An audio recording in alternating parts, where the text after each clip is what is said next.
come on, that's huge. When I first started golfing, I was a higher handicap golfer. I always thought to myself, how on earth do folks shoot 8, 9, 10 over, let alone the lower scores that I'm shooting now?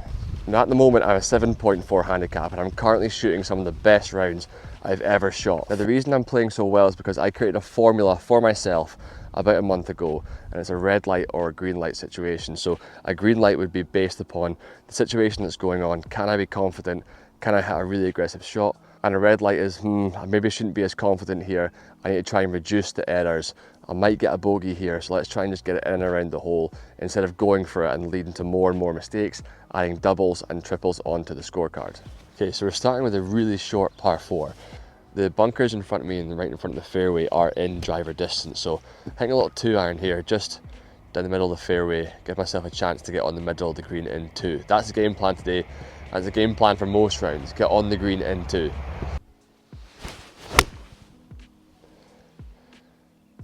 Okay, yeah, pretty good, down the right side. Should be able to get on the green from there. Okay, decent little spot here. It's also a full shot, so it's going to give me as much spin as possible. In recent times I've been too close and had little in-betweeners and stuff, so 150, I'm just going to hit a really nice 8-iron. Really good. Okay, this should be perfect. Okay, we are actually a touch short. I thought I was going to land in about here, so a little bit short, but let's try and get this in a 2-foot bin lid for the tap-in. Oh, I think I pulled it. Oh. So when I first started playing at Carnoustie, I would be absolutely screwed in this hole because I would play a fade and I could only play a fade. So for me, the pin on the left side of this green, I've got absolutely no chance of accessing it. But now, as a better player, I can play a draw, so I know that's what I have to hit here. So I know that's 13 yards on. So if I play a club that is less than 130, it's probably going to go in the water. If I play a club that's more than 155, 160, it's going to go in the water in behind. So I have to kind of hit in between 2 clubs, so maybe between a 9-iron or an 8-iron to land safely on the green. It has to also be high because it has to land soft. If it goes in too low and hits the ground, there's no way it's going to stay on this island green. So it has to be high, has to be a draw, and I've got a choice of 2 clubs. Perfect. Nice set. Okay, perfect club. I think I'll just be about 10 yards on, I think. I maybe could have hit a 7-iron, but the 8 was the safe club. I've definitely got the par, but I'm close enough that I can go for the birdie. Usually if I'm like maybe 5 or 10 feet longer than this, I'm really conservative because I want to make sure I get the par.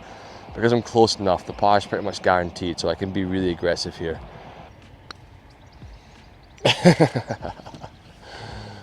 I thought it was going to be way quicker. Oh my god, but the tap-in par. Oh man.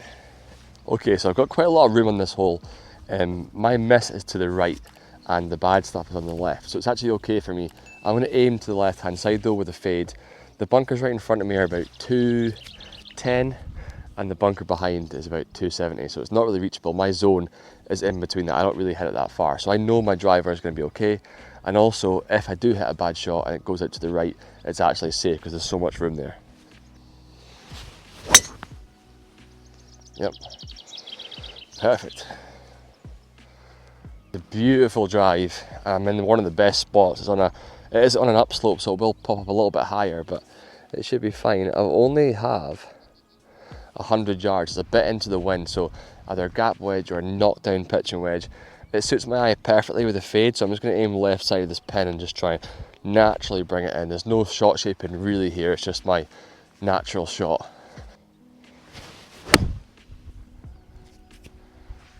Get there? Yeah, perfect. That's really nice. I think to continue what I was saying on the previous hole, this is probably at the distance where I am being quite conservative, and I'm really trying to get it into a little 2-foot bin lid or a little white circle around the hole.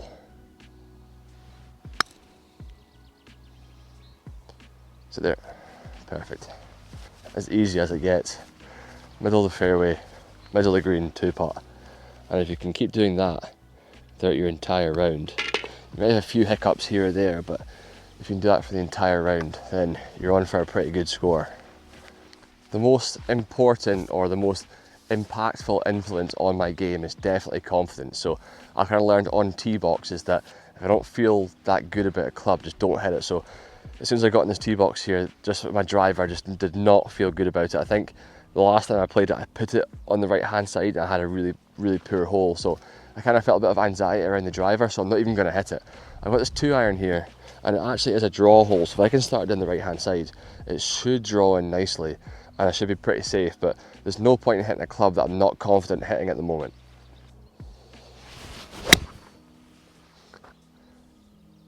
Draw more. It's absolutely fine there, but I actually caught it a little bit off the toe. Don't know if you hear it through the mic, but it was right off the toe, so it didn't really draw as much as I wanted to, but we're safe. I must have hit the side of this hill and rolled right. I thought it was just gonna come right into here, but it didn't. I'm not in an ideal spot, but the lie's actually okay, so it's not the worst thing in the world. Now, I usually thought that the right side of this green was the way to go, but one of the pros here, Tom, says that if you go right, you're dead. Having thought about it, the pin is on the right hand side, so if I go to the right side of the green, it slopes all the way down to the pin, so there's no way I can get it close on the right hand side. So I'm going to aim a little bit left. There's a bunker on the left, so I need to be careful of that, but I'm going to be really confident here.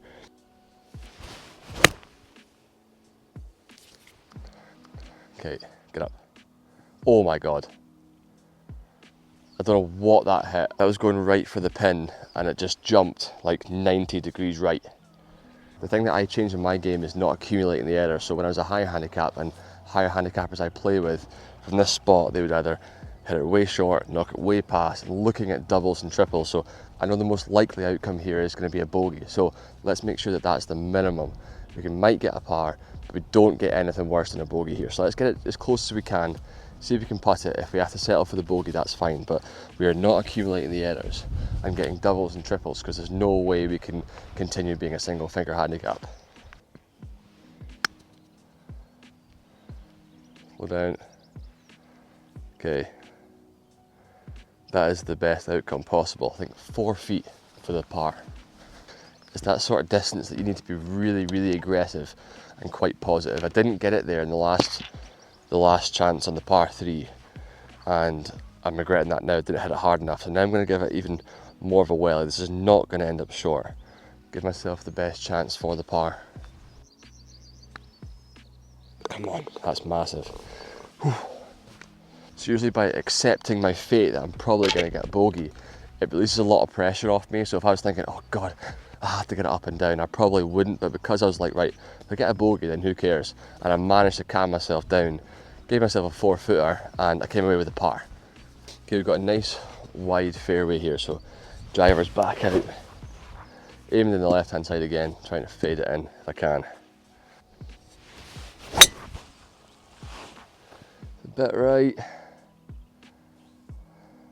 I think I tried to swing way too hard there. I think when I try to swing hard, it always goes right.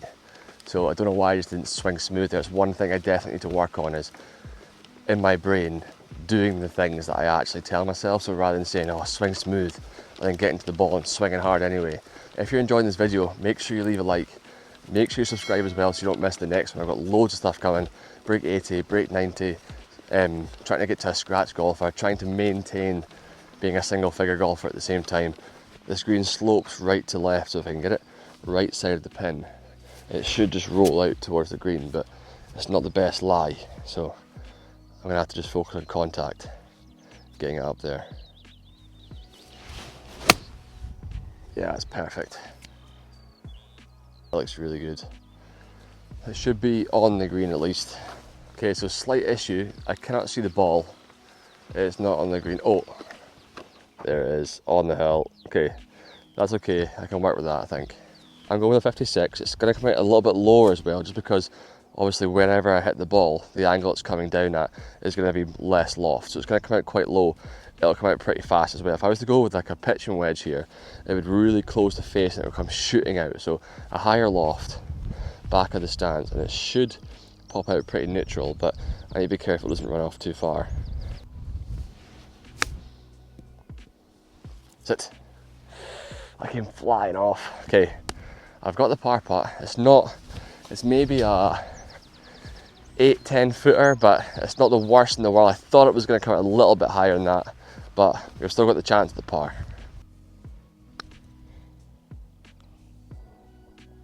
I think that was the line, just didn't hit it. Okay, bogey. That's our first bogey since recording. I played how many holes? 1, 2, 5 holes or something. First bogey, playing really well. I'm going to go and play 4 more. We're losing light pretty quickly, so I'm going to be a little bit more quick, see if I can get through 9 holes and see if I can stay 1 over.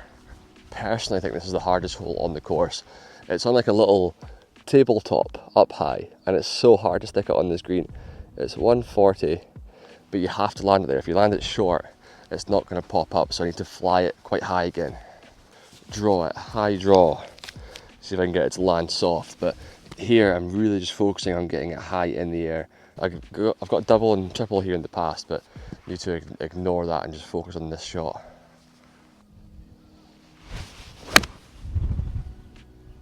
Okay, sit. Sit. I think it's long. Okay, so I've absolutely corked that. I've flown the green, as you can see here, way back there on this little island. Don't know how I've flown the green, but I have. So I'm going to place the camera over there. 56-degree wedge. I have to get it to stop. Okay, I can see the pin.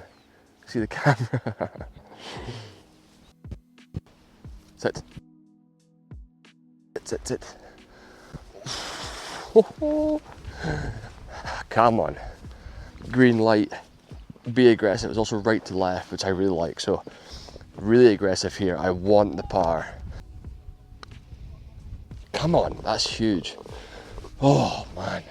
Again, from experience around here, being quite conservative, I'm not adding bogeys, and I've been hitting the ball close enough to the hole that I could be quite aggressive with the par putts. If I'm hitting the ball to like 10, 15 feet, I cannot be aggressive at all, and I'll probably get bogeys or maybe even double. So recovery shots are so important, trying to get them within this 6-foot zone so you can be really, really aggressive, and luckily today it has worked every single time.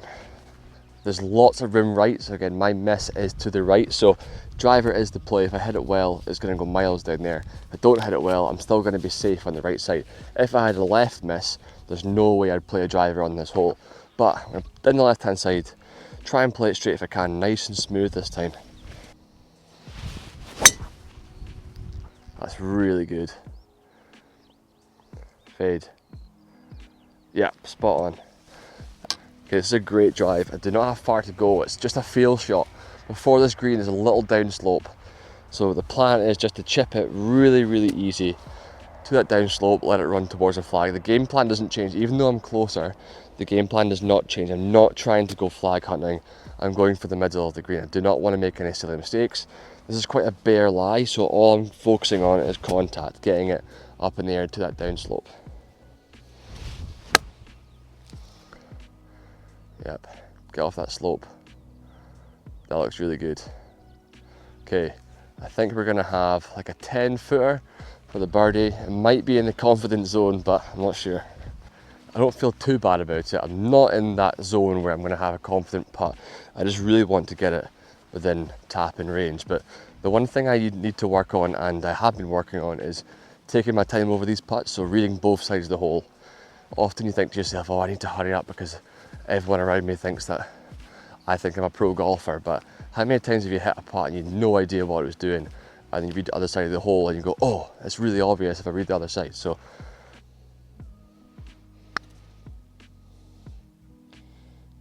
okay, tap in range. Okay, that's fine. So I don't really want to be that aggressive here. It is a par 5, so I'm trying to get on the green in 3. There's so many times where, as like myself or watching other people, they always think they have to get on the green in 2 because they watch some YouTube golfer in America who can hit it 350 yards do it, so they think that we can do it. Links golf is so difficult, and I know I can get on the green in 3 by hitting 3 safe shots. My driver, if I hit a bad shot, it's going to go to the right, and the right is dead. I do not want to go that side. There's bunkers, there's hills, there's heather. So I'm going to hit my 2-iron, my trusty 2-iron, down the middle hopefully, hit it again, and have a wedge onto the green. Oh, it's gone left. Okay.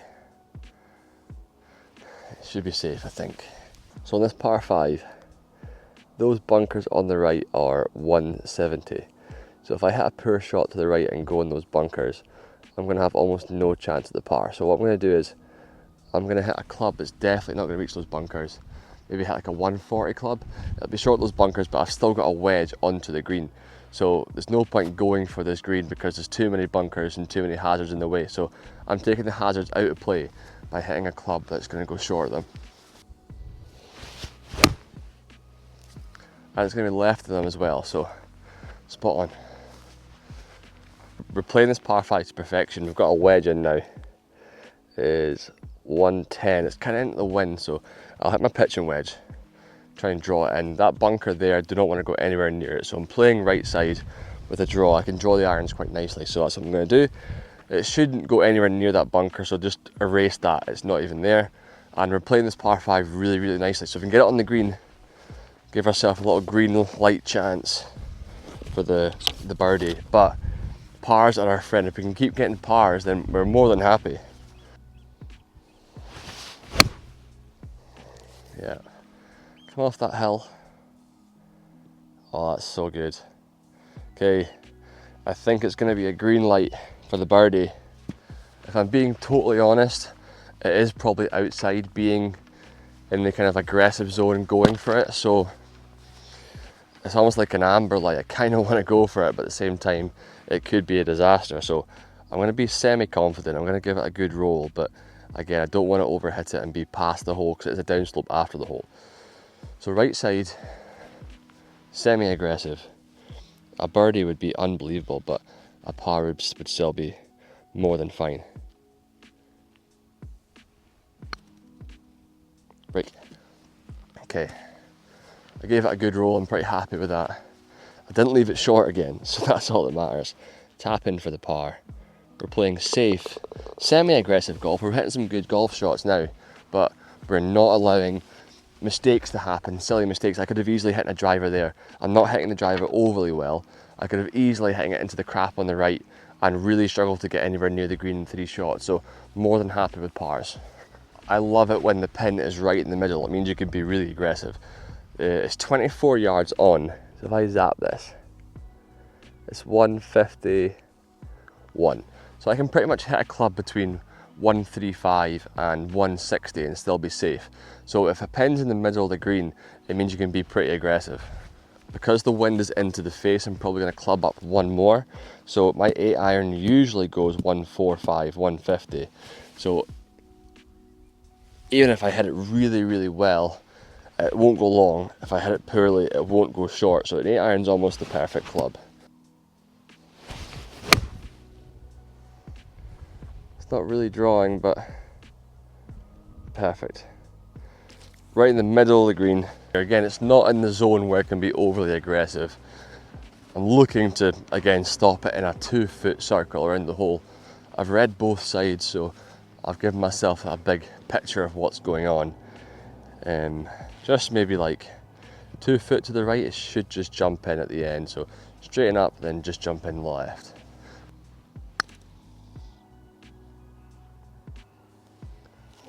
Thank you very much for watching. Hopefully you enjoyed this. Hopefully it helped you as well.